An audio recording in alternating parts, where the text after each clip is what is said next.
chicken. Rooster pala. Matapang yan guys, pero hindi, ano ba yung, hindi nagsasabong. Hindi sila nananabong. Ano lang yan ang kapatid ko. Lagay niya yan. Umaasang baka may bumili. Mahal kasi yung, benta ng panabong. Pero hindi yun nananabong. Ang dalawa sa. Kasi niloloko namin, katayin na namin. Ay wag. Baka daw may bibili. Yan guys. Ihiwalay na to next week. November 1 talaga. Sabi ni Papa ko, ihiwalay na sa mami. Tapos, pakastahan na naman. Tapos, meron akong dalawa dyan. Bali, pagdating kasi dito akong bumili ng pagkain nila. Yan. Yung mga apo, yung 4 na apo, bigyan daw ng tagi-isang biik. Meron si Ayush. Tapos ako, nabigyan din ako ng isa. So, bali, dalawa yung sa akin. Hindi ako mamimili, guys. Mamimili pa ba ako? Ano yung ibibigay nila sa akin? Yun na yun. At tingnan nyo naman sila, puyag. Ang bilog-bilog ng mga pet nila. Hindi ako namimili.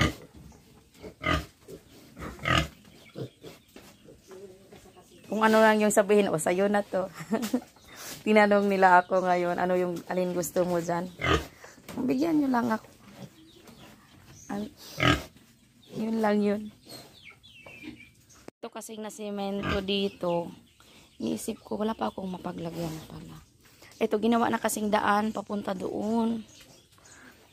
Ito, pwede naman kasi to. Pwede itong, lagyan na lang ng dyan. Diba?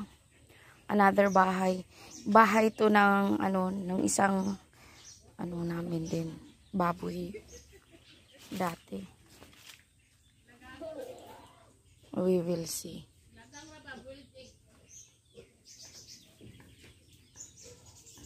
Debating. May biik na kami ni Ayush. Kahit itali-tali ko na lang muna yung biik na yan.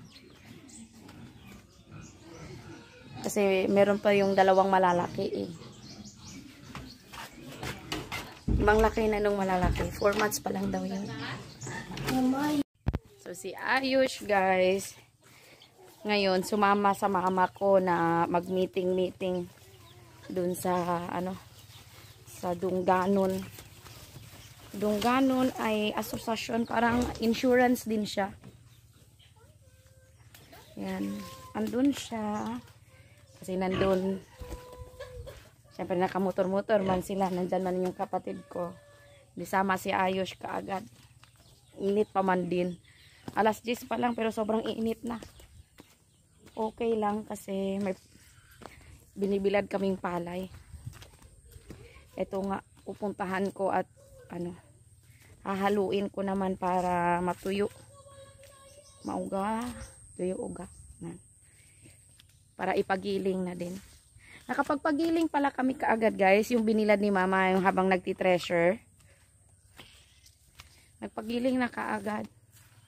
Ngayon naman pagiling. Sige lang.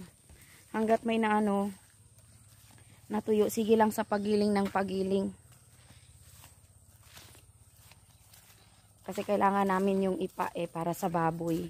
Sa lang. Yung sa lalaki. May pinangkakasta namin. Doon. Napuno sa kalat ito ni Ayush at saka ng pamangkin ko. Yung mga hindi nakabilad guys, nandito lang. Ayan. Ayan yung hindi nakabilad. Tapos meron pa dun sa labas na nakatayo. Hanapin ko nga. Kasi dito nangingitlog yung itik eh. Ang nakaraan 2 yung kinain ng aso.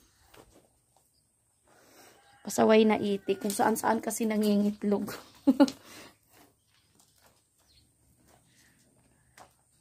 Mga uniform ni mama dito. Ayaw kong lumabas na guys. Feeling ko mangingitim ako ng bongga. Kaloka sa mangingitim. Sobrang init eh. Alam mo yung parang may gumagalaw talaga na makikita mo sa sobrang init.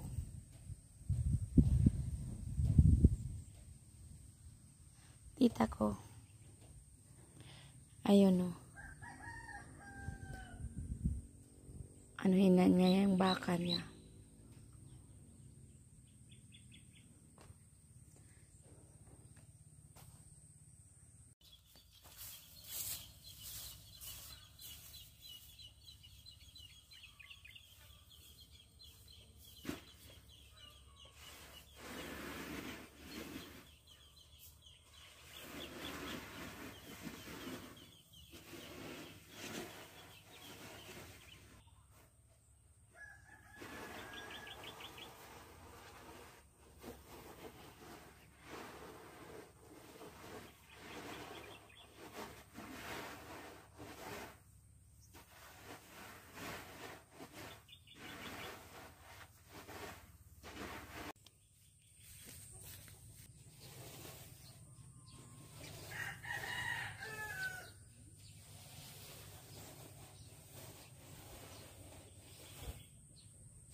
Ayan guys, bukas ang tawag sa Bisaya is bao-bao hand tractor ba para i-araro to.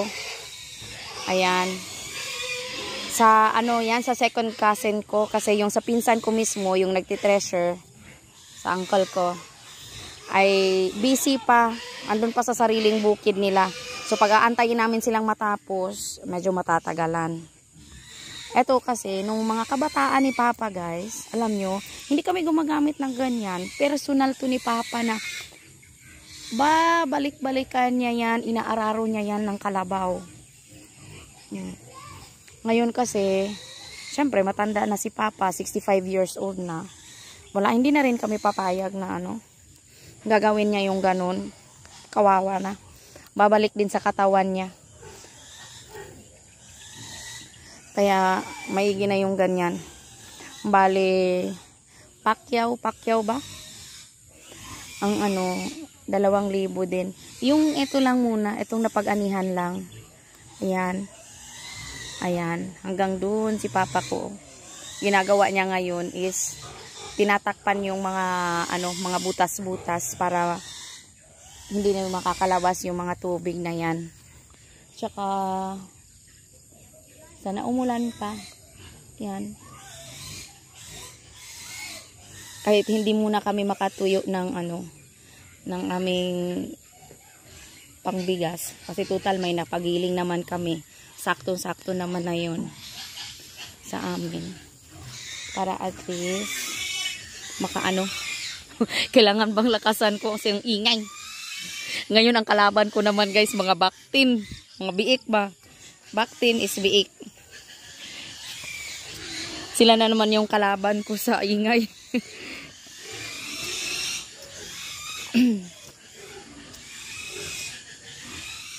Yung isa doon, ayokong lumapit dyan. Yan yung aggressive dyan. Ginawan pala ng papa ko ng bubong. Yan. Mangtas nangangain ng manok Ngayong gabi, nagluto kami ng maraming munggo kaninang tanghali guys. May bulad, munggo, nilagyan ng Chinese pechay tsaka kalabasa. Gustong gusto ni Ayush. Ayun.